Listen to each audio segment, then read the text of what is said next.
Good morning, Carly. How are you? I'm good, Ian. Good morning. How are you? I'm just awesome, my friend. I can't believe that it's May already. What? I know.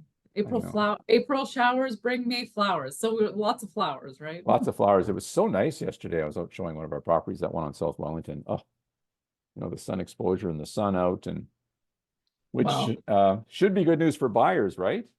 yes. And yet we have some frustrated buyers, I think is the right term. And so that's what the topic of our video today. We want to talk about um, what are buyers feeling? Not all buyers, but if you have a house to sell, why don't you talk about that a bit?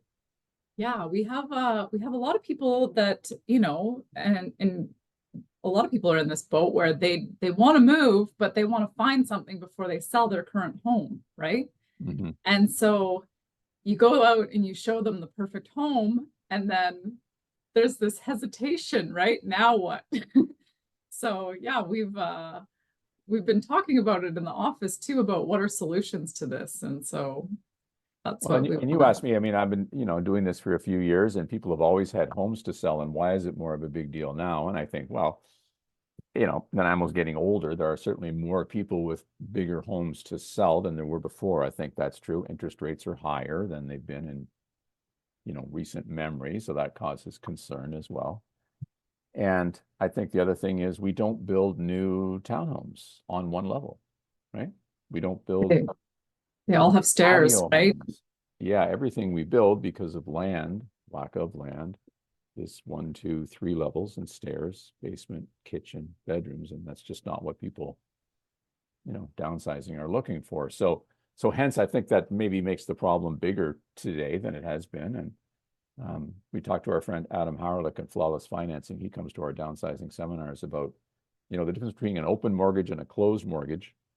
Closed mortgage is what most of us get when we buy a home, right? It's Mhm. 3 years, Yeah. it's 5 years, and at the end of that term, we renew it or pay it off and pay the higher interest rates. But an open mortgage is perhaps something that people that you're describing should consider, right? Yeah, definitely. And listening to Adam talk about it, when you're downsizing, you do have that big family home. It's really important to talk to somebody like that about an open mortgage because there's an opportunity there to be able to use the equity in your home and use it to purchase the new home, right? And then you can still move, and there are costs involved, and we'll kind of talk about that. Um, but what's the alternative, right? So maybe there's an appraisal fee, etc. Yeah. But or else you're staying in this big home to maintain. So Yeah. And then unfortunately, it usually ends up that um, people move when there's a crisis. That's where that term comes from. A crisis initiates action. Somebody falls down, somebody gets sick and goes in the hospital. Now we have to sell. It doesn't matter now. All the bets are off. What's it going to take? And that's fine. We can deal with that too. But this is a way to, enjoy things while you still can.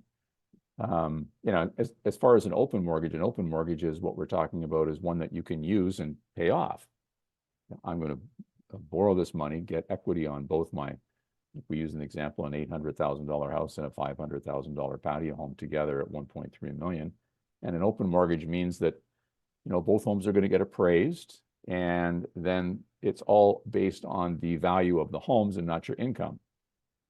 And that's the other difference, of course, for people that are, that we're talking about 60 to 80, don't have high income, right? They have right. pensions and things. We certainly have It's income. yeah, fixed or investments or whatever Yeah. that looks like. Like a closed mortgage that you can get at any financial institution is based on income. An open Yeah. mortgage is based on age and equity that you have in your house. Those two things, that's it. They're Yeah. not interested in your income, right?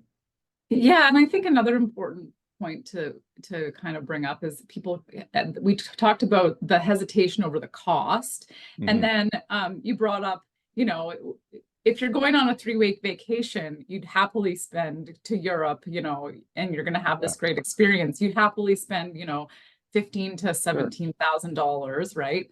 And sometimes having a more open mortgage does come at an expense that looks the same, but this is your home and you're going to enjoy it for years every day, right? So, I think that sometimes we need to put into perspective what we're accomplishing, right?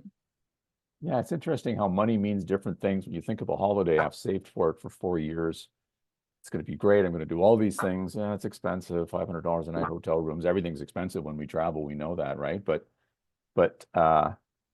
you're right. Buying a house I'm going to live in, I'm going to enjoy it. It's just, but it's going to be. But then, we get, oh, geez, that's a lot of money. 8, 10, $12,000, whatever it is. Certainly, it's a cost. But I think one of the ways to look at it, and we talked about that, is to say this home you're buying, instead of 500, it's 510. It's 512. Is that the difference between staying here and moving? And so, I think in a nutshell, that's something that, we want people to think about. And hey, maybe it's not the right thing for you, but I think it's our job to make sure everybody has options they can look at and decide, hey, is this a good decision for us, or would we rather stay here? And there's no wrong answer to those things, right? Yeah. Well, and I think that sometimes people just don't realize that what options they do have. And so it's good to be able to have something else to consider, maybe something that they could use if they really are motivated to make that move before it's, a health issue or something. They can Yeah. really enjoy their retirement lifestyle and not have the yard maintenance and the basement full of treasures and Nancy Drew books from your kids, right? So, yeah. Good stuff. Okay, well, listen, we're going to include Adam's email and contact information so people can find out. And he's going to do a flyer for us that we'll send out to everybody as well. But there we are. Okay, Carly, how do we get a hold of you? We want to see a house. We're open into this open mortgage thing. I want to call Carly. What's the number? All right, 250-618-6245. Awesome. Have a great day. You too.